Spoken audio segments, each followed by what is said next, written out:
Hi, kids of St. John's. It's Miss Chrissy here. I thought maybe during this time when everybody's at home, we could read a book together. And I was thought we could read this classic called The Lion, the Witch, and the Wardrobe by C.S. Lewis.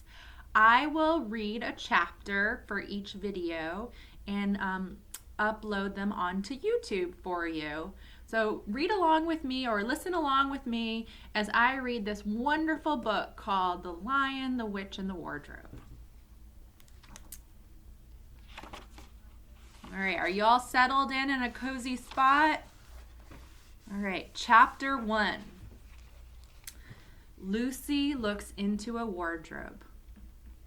Once there were 4 children whose names were Peter, Susan, Edmund, and Lucy. This story is about something that happened to them when they were sent away from London during the war because of the air raids. They were sent to the house of an old professor who lived in the heart of the country, 10 miles from the nearest railway station and 2 miles from the nearest post office. He had no wife, and he lived in a very large house with a housekeeper called Mrs. Macready and 3 servants. Their names were Ivy, Margaret, and Betty, but they do not come into the story much.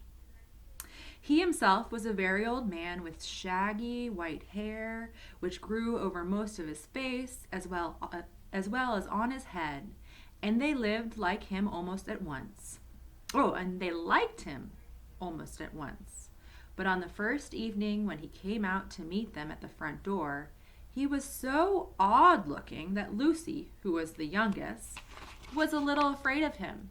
And Edmund, who was the next youngest, wanted to laugh and had to keep on pretending he was blowing his nose to hide it. As soon as they had said good night to the professor and gone upstairs on the first night, the boys came into the girls' room and they all talked it over. "We've fallen on our feet, and no mistake," said Peter. "This is going to be perfectly splendid. That old chap will let us do anything we like." "I think he's an old dear," said Susan. "Oh, come off it," said Edmund, who was tired and pretending not to be tired, which always made him bad-tempered. "Don't go on talking like that." "Like what?" said Susan. "And anyway, it's time you were in bed." "Trying to talk like mother," said Edmund. "And who are you to say when I'm to go to bed? Go to bed yourself." "Hadn't we all better go to bed?" said Lucy. "There's sure to be a row if we're heard talking here." "No, there won't," said Peter. "I tell you, this is the sort of house where no one's going to mind what we do. Anyway, they won't hear us. It's about 10 minutes walk from here down to that dining room, and any amount of stairs and passages in between." "What's that noise?" said Lucy suddenly.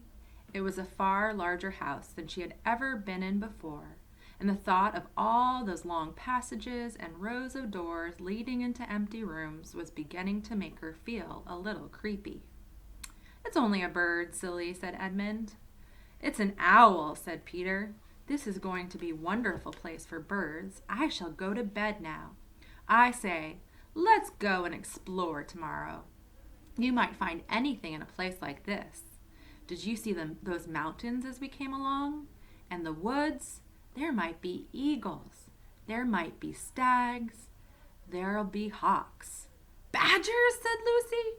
"Snakes," said Edmund. "Foxes," said Susan. But when next morning came, there was a steady rain falling, so thick that when you looked out of the window, you could see neither the mountains nor the woods, nor even the stream in the garden. "Of course it would be raining," said Edmund. They had just finished breakfast with the professor and were upstairs in the room he had set apart for them. A long, low room with 2 windows looking out in one direction and 2 in another. "Do stop grumbling, Ed," said Susan. 10 to 1 it'll clear up in an hour or so. And in the meantime, we're pretty well off. There's a wireless and lots of books." "Not for me," said Peter. "I'm going to explore in the house." Everyone agreed to this, and that was how adventures began. It was the sort of house that you never seemed to come to the end of, and it was full of unexpected places. The first few doors they tried led only into spare bedrooms, as everyone had expected that they would. But soon they came to a very long room full of pictures, and there they found a suit of armor, and after that was a room all hung up with green, with a harp in one corner. And then came 3 steps down and 5 steps up, and then a kind of little upstairs hall, and a door that led out onto a balcony, and then a whole series of rooms that led into each other, and were lined with books, most of them very old books, and some bigger than a Bible in a church. Shortly after that, they looked into the room that was quite empty, except for one big wardrobe, the sort that has a looking glass in the door. There was nothing else in the room at all except a dead blue bottle on the windowsill. "Nothing there," said Peter, and they all trooped out again, all except Lucy. She stayed behind because she thought it would be worthwhile trying the door of the wardrobe, even though she felt almost sure that it would be locked. To her surprise, it opened quite easily, and 2 mothballs dropped out. Looking into the inside, she saw several coats hanging up, mostly long fur coats. There was nothing Lucy liked so much as the smell and feel of fur. She immediately stepped into the wardrobe and got in among the coats and rubbed her face against them, leaving the door open, of course, because she knew that it is very foolish to shut oneself into any wardrobe. Soon, she went further in and found that there was a second row of coats hanging up behind the first one. It was almost quite dark in there, and she kept her arms stretched out in front of her so as not to bump her face into the back of the wardrobe. She took a step further in, then 2 or 3 steps, always expecting to feel the woodwork against the tips of her fingers. But she could not feel it. "This must be a simply enormous wardrobe," thought Lucy, going still further in and pushing the soft folds of the coats aside to make room for her. Then she noticed that there was something crunching under her feet.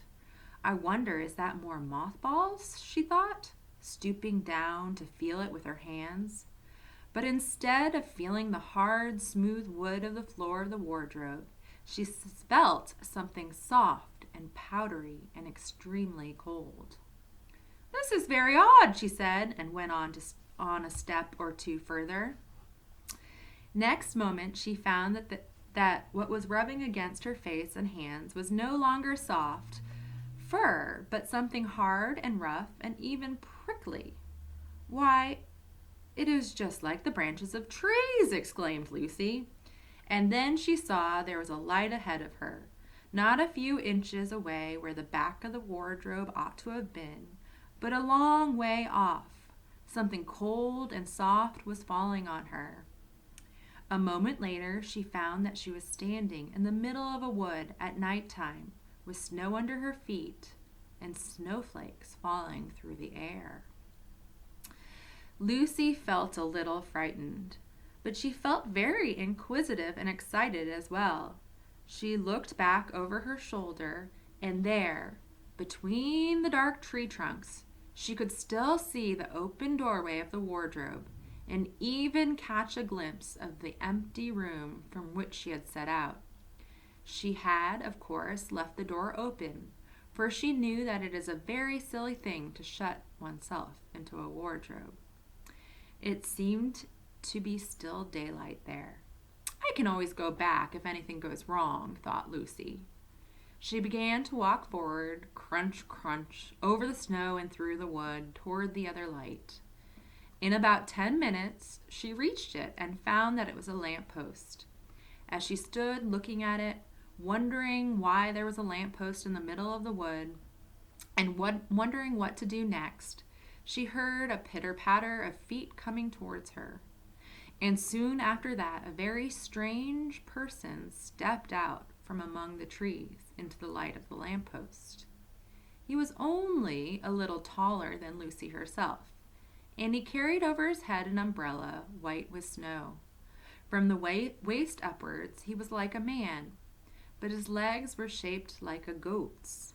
The hair on them was glossy black, and instead of feet he had goat's hoofs. He also had a tail, but Lucy did not notice this at first, because it was neatly caught up over the arm that held the umbrella so as to keep it from trailing in the snow. He had a red woolen muffler round his neck, and his skin was rather reddish too. He had a strange but pleasant little face with a short pointed beard and curly hair, and out of the hair there stuck 2 horns, one on each side of his forehead. One of his hands, as I have said, held the umbrella. In the other arm he carried 7 brown paper parcels. What with the parcels and the snow, it looked just as if he had been doing his Christmas shopping. He was a fawn, and when he saw Lucy, he gave such a start of surprise that he dropped all his parcels. "Goodness gracious me!" exclaimed the fawn. And there ends chapter 1. Join me for the next video for chapter 2.